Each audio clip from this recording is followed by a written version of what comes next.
Hello aspirants, kamusta? So for today's video, pag-uusapan naman natin yung mga frequently asked questions ng ating mga aspirants at mga kababayan dyan sa Pilipinas at sa ibang panig ng buong mundo. No? So ito yung 5 katanungan na kailangan nating sagutin sa video na to. So yung unang tanong ay, pwede ba yung high school graduate? So kung kayo ay followers ko na sa Facebook, alam na alam nyo na yung high school graduate ay puwedeng-puwede sa mga, jobs na sa skilled jobs. For example, welders 'no, makikita niyo do'n sa kanilang qualification, high school graduate. So, puwede. So, may chance kayo kahit high school graduate kayo, may chance kayong mag-work sa Canada. So, 'no. So, ang next na katanungan, "Sir, paano naman yung hindi nakapag-graduate ng high school 'no?" May chance pa ba mag-Canada?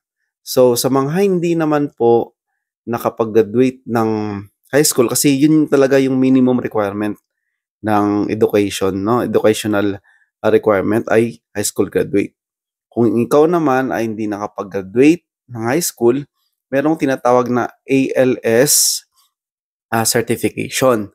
So, for example, may experience ka na as a welder or ibang skill at kulang mo na lang ay, diploma or, hindi ka nakapag-graduate ng high school, puwede mong i-try yung ALS or Alternative, ah, Learning System Certification. So, search mo na lang po kung ano yon sa DepEd at, may chance ka pa rin mag-Canada. Okay, sounds good, 'di ba?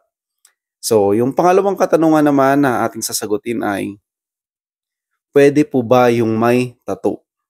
So, halos lahat 'di ba, 'pag nag-a-abroad tayo, may mga bansa na ano, na hindi tumatanggap ng may tattoo. So, good news naman para sa mga gustong mag-Canada at mayroong mga tattoo, gaano man kalaki 'yan, puwedeng-puwede po. Ang kailangan niyo ng paghandaan kasi sa medical ay,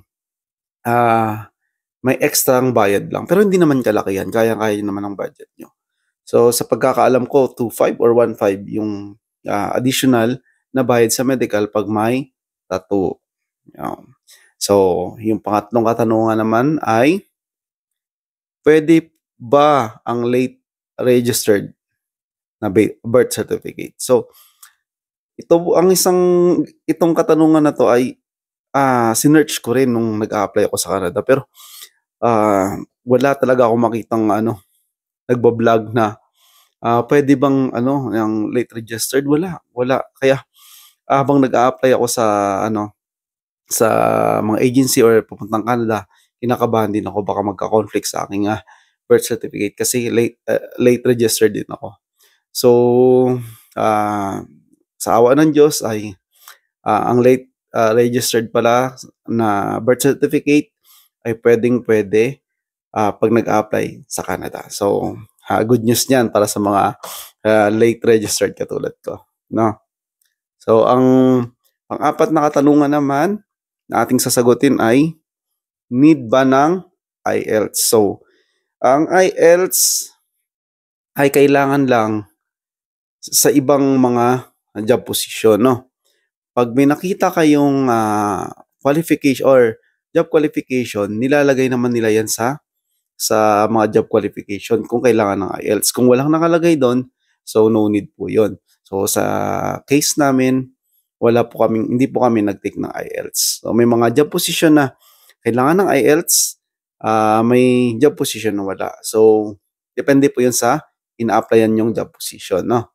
So try niyo kung meron nga, try niyo pa rin magtanong sa agency kung may nakalagay na kailangan ng IELTS, mag-inquire kayo kung paano kayo take ng IELTS baka sila mag-provide. So, meron din kasing employer na libre din yung or sila ang magbabayad ng IELTS fee niyo, 'di ba?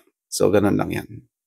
So, ang huling katanungan naman para sa ating, video na 'to ay, gaano katagal ang process? So, ang process po ay depende 'yon sa takbo ng papeles nyo.